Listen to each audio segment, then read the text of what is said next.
नमस्कार दोस्तों, आज से स्टडी पॉइंट चैनल पर आप लोगों का बहुत बहुत स्वागत है।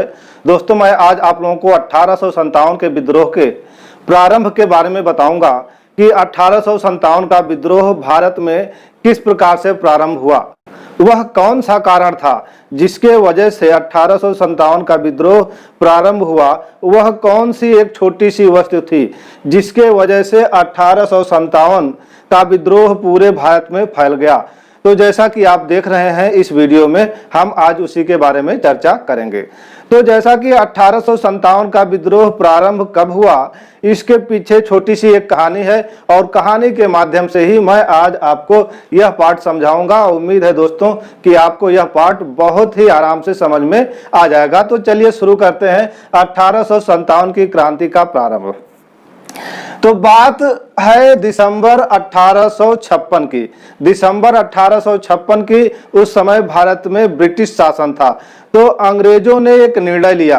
कब? दिसंबर 1856 में अंग्रेजों ने एक निर्णय लिया कि अब उनकी सेना में जो पुरानी लोहे वाली बंदूक है उसके स्थान पर अब एक नई बंदूक का प्रयोग सेना में किया जाएगा।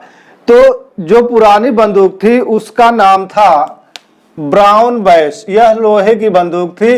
अब इसके स्थान पर एक नई बंदूक का प्रयोग करना था सेना में और उस बंदूक का नाम था एनफील्ड राइफल। ठीक है, आप प्रयोग करिए, सेना में कोई दिक्कत नहीं है, नई बंदूक हो चाहे पुरानी हो। लेकिन दिक्कत कहां से प्रारंभ हुई? दिक्कत प्रारंभ हुई इस बंदूक में लगने वाले कारतूस से। अगर यही कारतूस न होता तो भारत में 1857 की क्रांति शायद कुछ दिन बाद हुई होती। लेकिन तात्कालिक कारण में यही एक ऐसा कारतूस था जो एनफील्ड राइफल में लगता था और इसी राइफल के वजह से, इसी कारतूस के वजह से 1857 की क्रांति प्रारंभ हुई। कैसे प्रारंभ हुई यह चीज हम देखते हैं। तो नई बंदूक एनफील्ड राइफल में एक नए प्रकार का कारतूस प्रयोग करना था और इस कारतूस का जो निर्माण था वह बुलिज आर्सेनल कारखाना में होता था। तो कारतूस का निर्माण भी प्रारंभ हो गया और इस कारतूस को सर्वप्रथम प्रयोग करने का स्थान अंग्रेजों ने चुना। कहां पर? दमदम, सियालकोट और अंबाला में। अंग्रेजों ने कहा कि जो नई राइफल है और जो नया कारतूस है इसका सर्वप्रथम प्रयोग वह कहां करेंगे? दमदम, सियालकोट और अंबाला में करेंगे। अभी तक कोई परेशानी नहीं थी भारतीय सैनिकों को। प्रयोग होने जा रहा था, कारतूस भी बन रहा था। अब दिक्कत कहां से प्रारंभ होती है उस चीज को हम देखते हैं। कारखाने में उधर निर्माण हो रहा था, कारतूस का बंदूक भी आ गई थी और सैनिकों को बांट भी दिया गया था। कारतूस का प्रयोग होने ही वाला था, लेकिन एक दिन पहले इस कारतूस की असलियत भारतीय सैनिकों को पता चल गई। वह भी कैसे? वह भी एक अंग्रेज सैनिक के द्वारा। इस चीज को हम देख लेते हैं। तो बंगाल में पड़ता है दमदम। यहीं पर सर्वप्रथम प्रयोग होने वाला था किसका? कारतूस का। देखिए ये है दमदम, डमडम भी इसको कहा जाता है। तो दमदम में अंग्रेजों ने सर्वप्रथम निर्णय लिया कारतूस के प्रयोग का। तो एक दिन पहले ही दमदम में सैनिकों को कारतूस के असलियत की पता चल गई। कैसे हुआ? क्या कि उस समय जो सेना में भारतीय सैनिक होते थे उनमें कई जाति के सैनिक होते थे। तो जो भारत था उस समय काफी भेदभाव वाला भारत था। जो सैनिक होते थे कई वर्गों से आते थे, कुछ उच्च वर्ग के थे, कुछ निम्न वर्ग के थे, कुछ मध्यम वर्ग के थे। तो सैनिकों में इस बात को लेकर बड़ा ही भेदभाव था कि जो उच्च वर्ग के सैनिक थे वो निम्न वर्ग के सैनिकों के बर्तनों को न तो छूते थे, न ही उनसे बोलते थे, न ही बातचीत करते थे।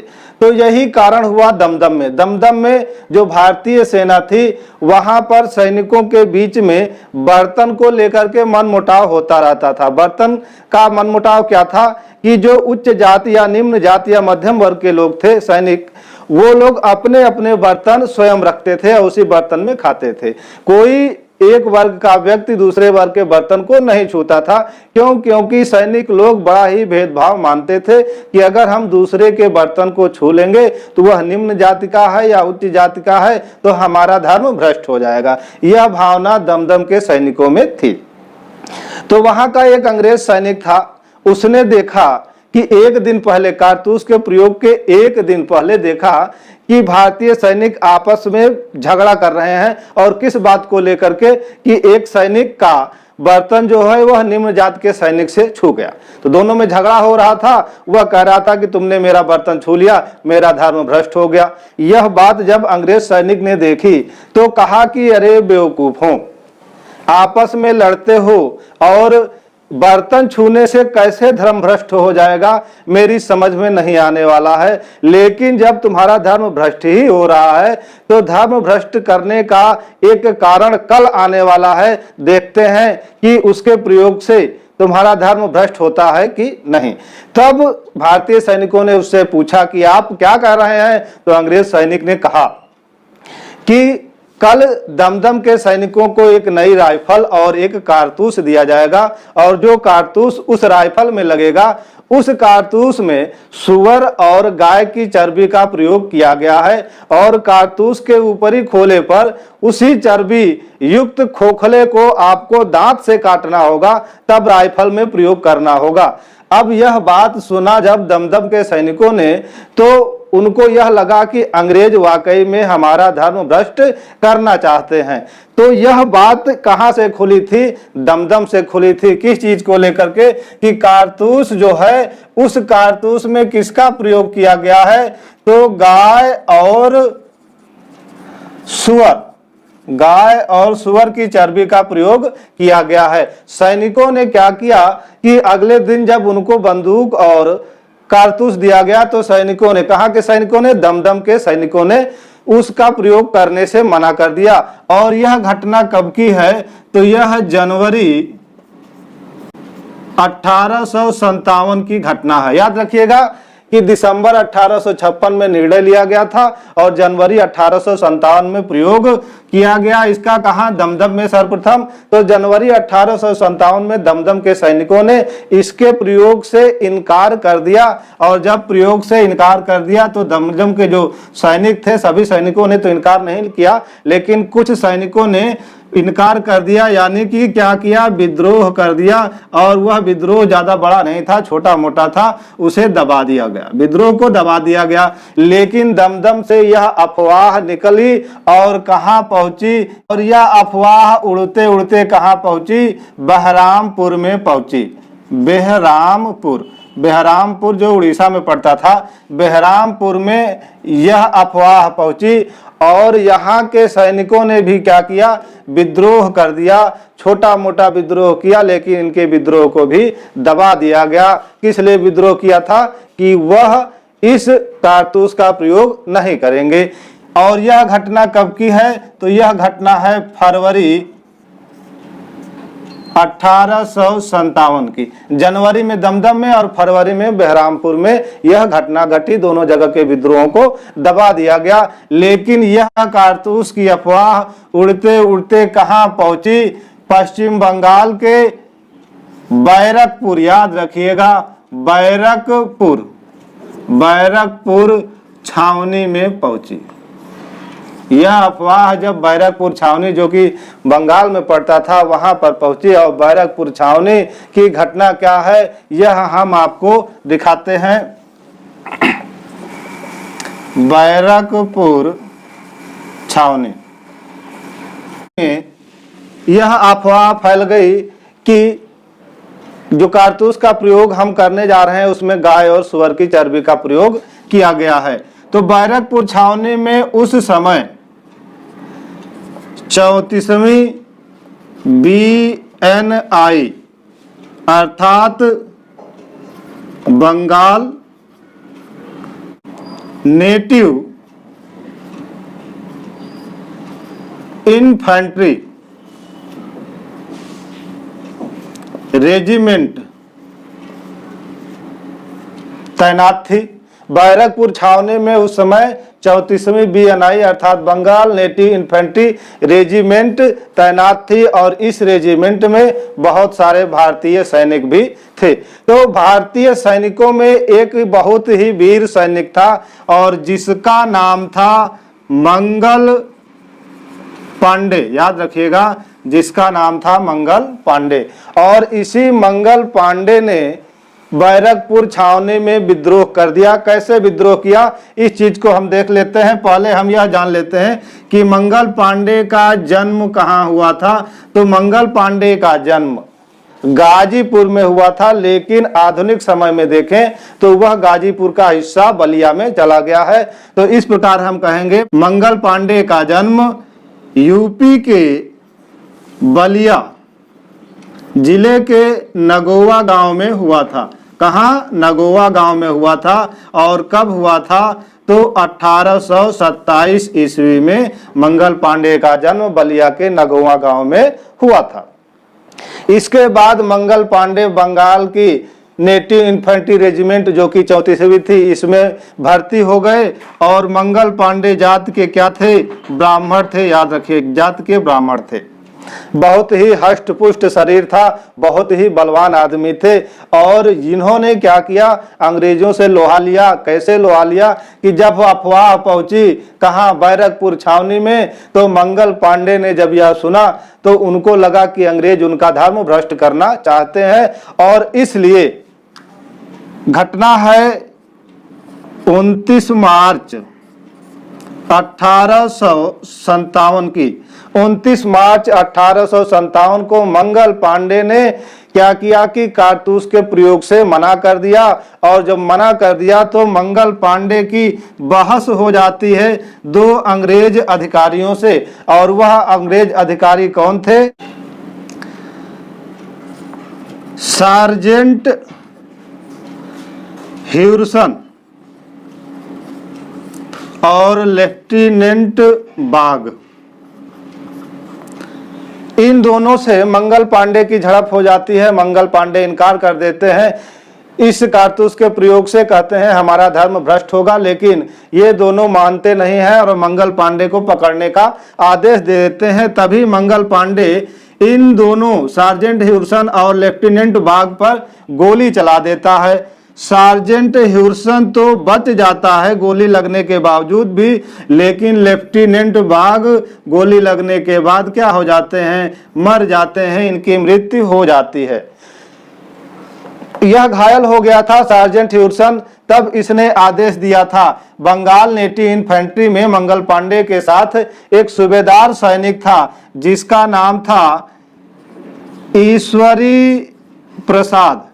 ईश्वरी प्रसाद को सार्जेंट ह्यूरसन ने आदेश दिया कि मंगल पांडे को पकड़ लिया जाए। लेकिन जो ईश्वरी प्रसाद थे उस समय सूबेदार के पद पे थे, इन्होंने मंगल पांडे का साथ दिया, मंगल पांडे को पकड़ा नहीं। तब सार्जेंट ने, एक व्यक्ति था जिसका नाम था शेख पलटू। शेख पलटू की मदद से सार्जेंट ह्यूरसन मंगल पांडे को पकड़ लेते हैं। याद रखिएगा, मंगल पांडे पकड़े गए। कब की घटना है? 29 मार्च 1857 को। और मंगल पांडे के ऊपर मुकदमा चलाया गया और मुकदमा चला करके मंगल पांडे को 8 अप्रैल 1857 को फांसी दे दी गई। 8 अप्रैल 1857 को मंगल पांडे को फांसी दे दी गई। और ईश्वरी प्रसाद जिसने मंगल पांडे का साथ दिया था, इनको भी 21 अप्रैल को फांसी दे दी जाती है।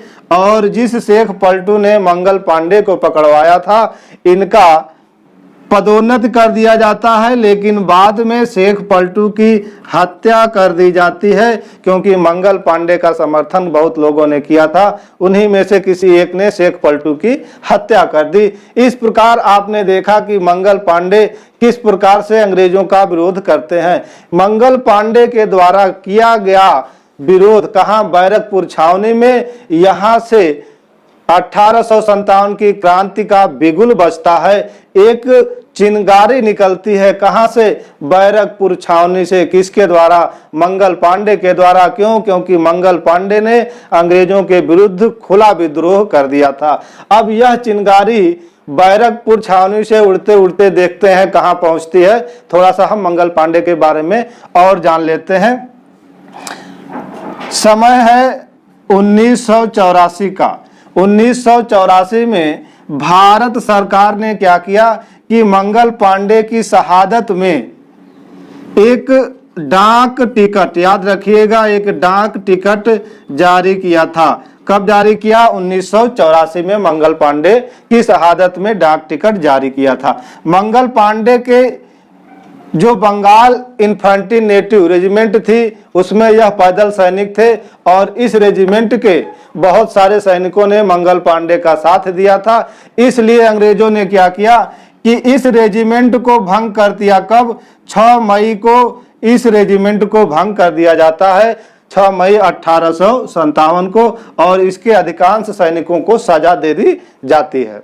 यह तो मंगल पांडे का काम। मंगल पांडे ने चिंगारी लगा दिया था 1857 की क्रांति में। अब वह चिंगारी किस प्रकार से पूरे भारत में ज्वाला बन करके दहकी, हम यह चीज देखते हैं। तो बैरकपुर छावनी से जो चिंगारी निकली, यह निकलते निकलते कहां पहुंची? मेरठ पहुंच गई। कहां? मेरठ पहुंची। अब उस समय मेरठ में क्या घटना घटित हुई, इस चीज की भी चर्चा करेंगे। तो जब मेरठ पहुंची मंगल पांडे द्वारा लगाई गई चिंगारी, तो मेरठ के सैनिकों ने भी, यहाँ के सैनिकों ने भी क्या किया कि कारतूस के प्रयोग को करने से मना कर दिया। सैनिकों ने कहा कि अगर हम इस कारतूस का प्रयोग करेंगे तो हमारा धर्म भ्रष्ट हो जाएगा। तो 85 सैनिकों को, याद रखिएगा, 85 सैनिकों को पकड़ करके सजा दी गई। और क्या सजा दी गई कि उन्हें 10 साल की कारावास की सजा दी गई। 85 सैनिकों को पकड़ करके 10 साल की कारावास की सजा दे दी गई। और यह घटना किस दिन की थी? तो यह थी 9 मई 1857 के दिन की घटना थी, जब सैनिकों ने कारतूस के प्रयोग से मना कर दिया था। उनको पकड़ करके, कितने सैनिक? 85 सैनिकों को पकड़ करके 10 वर्ष की कारावास की सजा दे दी गई और उनको मेरठ की जेल में रखा गया। लेकिन अगले ही दिन अन्य सैनिकों ने सोचा, मेरठ के अन्य सैनिकों ने सोचा कि जो हमारे 85 सैनिक भाई थे उन्होंने गलत तो नहीं कहा। क्यों? क्योंकि कारतूस के प्रयोग से हमारा धर्म वाकई भ्रष्ट हो जाएगा। क्यों धर्म भ्रष्ट हो जाएगा? क्योंकि उसमें गाय और सूअर की चर्बी का प्रयोग हुआ था। तो अगले दिन ही, यानी 10 मई 1857 को मेरठ छावनी के अन्य सैनिकों ने क्या किया? विद्रोह प्रारंभ कर दिया। और यह विद्रोह कैसा विद्रोह था? तो खुला विद्रोह था, यानी अंग्रेजों के विरुद्ध खुला विद्रोह था। तो 1857 की क्रांति का प्रारंभ यहीं से माना जाता है। 10 मई 1857 को क्या हुआ कि 1857 की क्रांति का प्रारंभ हुआ। और कहां से हुआ था? तो मेरठ से हुआ था। 10 मई को मेरठ के सैनिकों ने खुला विद्रोह कर दिया। उस समय मेरठ का जो अंग्रेज अधिकारी था, याद रखिएगा, जनरल हेविट था। जनरल हेविट मेरठ का उस समय अंग्रेज अधिकारी था। और इस जनरल हेविट के पास उस समय भारतीय सैनिकों के अलावा 2200 यूरोपियन सैनिक भी थे। लेकिन जनरल हेविट 2200 यूरोपियन सैनिक होने के बावजूद भी इतने बड़े विद्रोह, 10 मई को जो विद्रोह किया गया था मेरठ में, इसी के सामने उसने भारतीय सैनिकों को रोका नहीं। क्योंकि उसने देखा कि इतनी बड़ी सेना का तूफान रोकने का उसके बस में नहीं है। इसलिए जनरल हेविट ने मेरठ में उन सैनिकों को रोका नहीं। तो याद रखिएगा कि जिस समय मई में विद्रोह हुआ था उस समय मेरठ का अधिकारी कौन था? अंग्रेज। तो जनरल हेविट था। इसने सैनिकों को रोकने का प्रयास नहीं किया। 10 मई के बाद मेरठ से सैनिक निकलते हैं और पहुंचते हैं कहां पर? दिल्ली में, याद रखिएगा। और दिल्ली में उस समय कौन था? तो दिल्ली में थे मुगल बादशाह बहादुर शाह जफर। मेरठ से जो सैनिक दिल्ली की तरफ गए उनका एकमात्र यही उद्देश्य था कि हम दिल्ली जाकर के जो हमारे मुगल बादशाह हैं उनको फिर से गद्दी पर बैठाया जाए और भारत की सत्ता उन्हें सौंप करके उनके नेतृत्व में इस क्रांति को प्रारंभ किया जाए, पूरे देश में फैलाया जाए। इसीलिए 10 मई को मेरठ से सैनिक चलते हैं दिल्ली और दिल्ली पहुंचते हैं कब? 11 मई को। 11 मई 1857 को दिल्ली पहुंचे मेरठ के सैनिक और उसके बाद 12 मई 1857 को इन सैनिकों ने दिल्ली पर कब्जा कर लिया। पूरी तरह से दिल्ली उनके हक में आ गई, उनके कब्जे में आ गई। तब सैनिकों ने क्या किया कि मुगल बादशाह बहादुर जफर से प्रार्थना की कि आप हमारी इस विद्रोह का नेतृत्व करें। यानी बहादुर शाह जफर को उन लोगों ने अपना नेतृत्वकर्ता बनाया। तो याद रखिएगा कि दिल्ली में विद्रोह का नेतृत्वकर्ता कौन था? बहादुर शाह जफर थे। लेकिन बहादुर शाह जफर नेतृत्व करने के लिए तैयार नहीं थे। क्योंकि इनकी उम्र उस समय 80 वर्ष की थी, बूढ़े हो चले थे। इन्होंने सैनिकों से कहा कि अब मेरी हड्डियां मेरा ही साथ नहीं दे रही हैं, तो मैं विद्रोह का नेतृत्व कैसे करूंगा? तब सैनिकों ने समझाया कि आप भारत के बादशाह हैं, मुगल बादशाह हैं और आपका कहना जनता मानेगी, आपको करना कुछ नहीं है, सिर्फ आप इस विद्रोह को अपना नाम दे दीजिए। तब बहादुर शाह जफर मान गए और दिल्ली में नेतृत्व करने का फैसला किया। तभी बहादुर शाह जफर से आकर के एक व्यक्ति मिलता है जिसका नाम था बख्त खां, जिसे खान बहादुर खां भी कहा जाता था।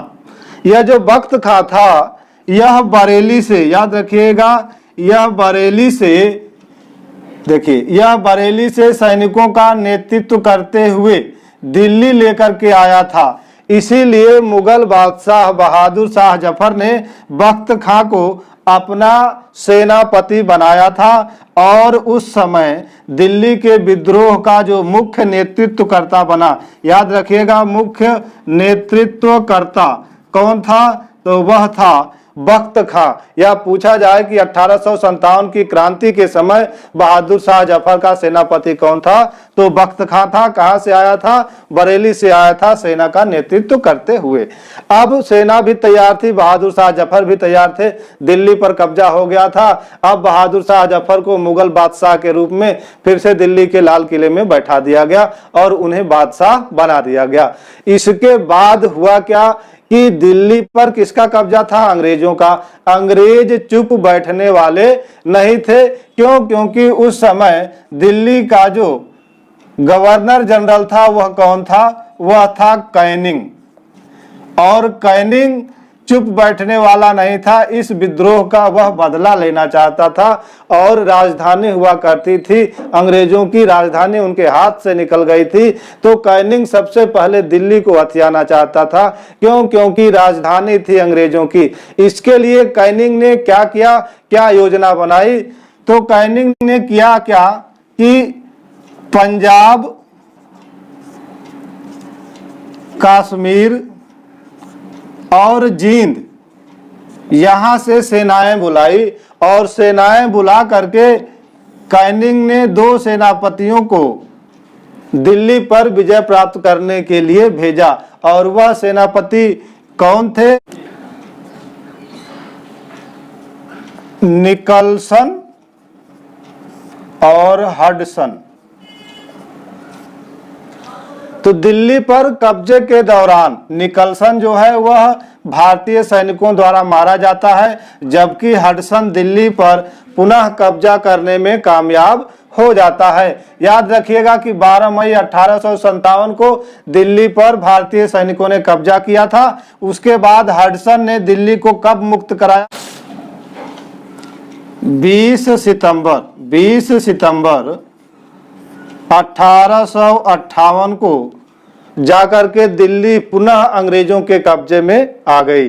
जब हडसन ने दिल्ली पर कब्जा कर लिया तब उस समय दिल्ली का बादशाह या भारत का बादशाह कौन था? बहादुर शाह जफर।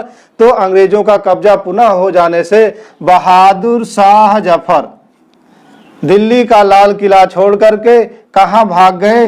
हुमायूं के मकबरे में, हुमायूं के मकबरे में जाकर के छिप गए ताकि अंग्रेज उन्हें पकड़ ना पाए, क्योंकि अंग्रेज अगर उन्हें पकड़ते तो उनके साथ बहुत ही बुरा सलूक उस समय किया जाता। लेकिन हडसन मानने वाला कहाँ था? वह बहादुर शाह जफर के पीछे पड़ा हुआ था।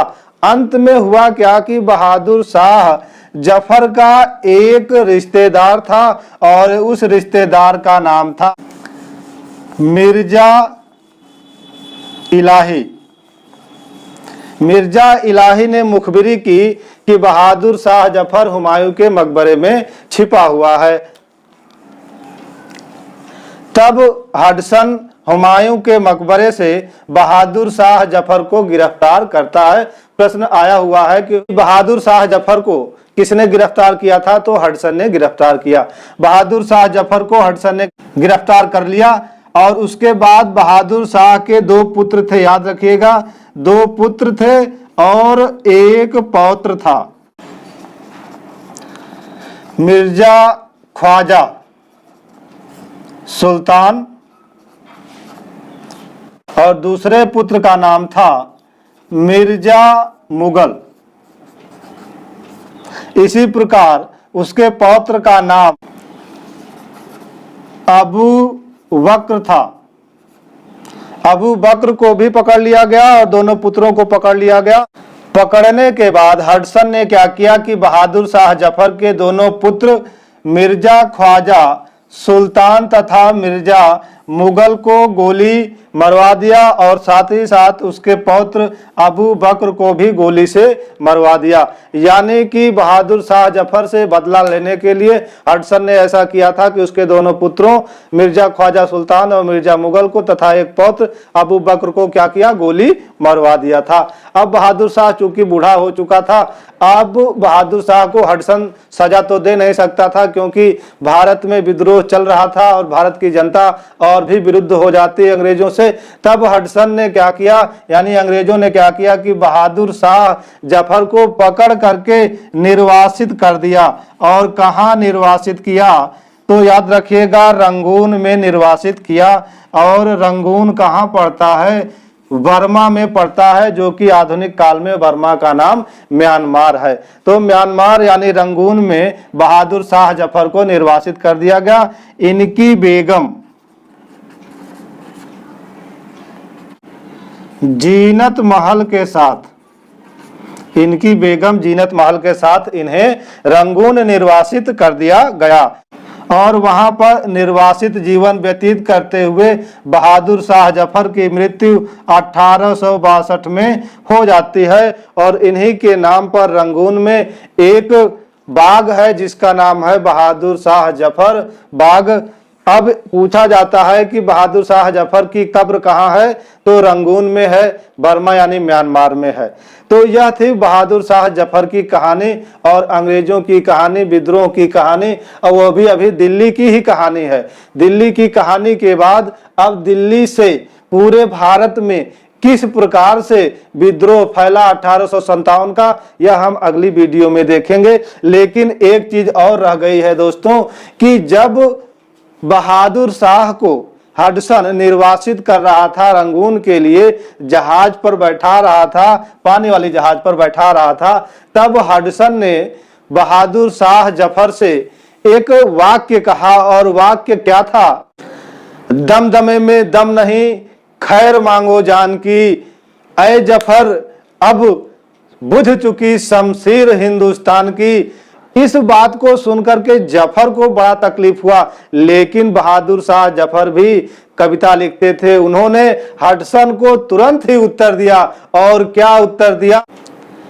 गाजियों में बू रहेगी जब तलक ईमान की, तख्ते लंदन तक चलेगी तेग हिंदुस्तान की।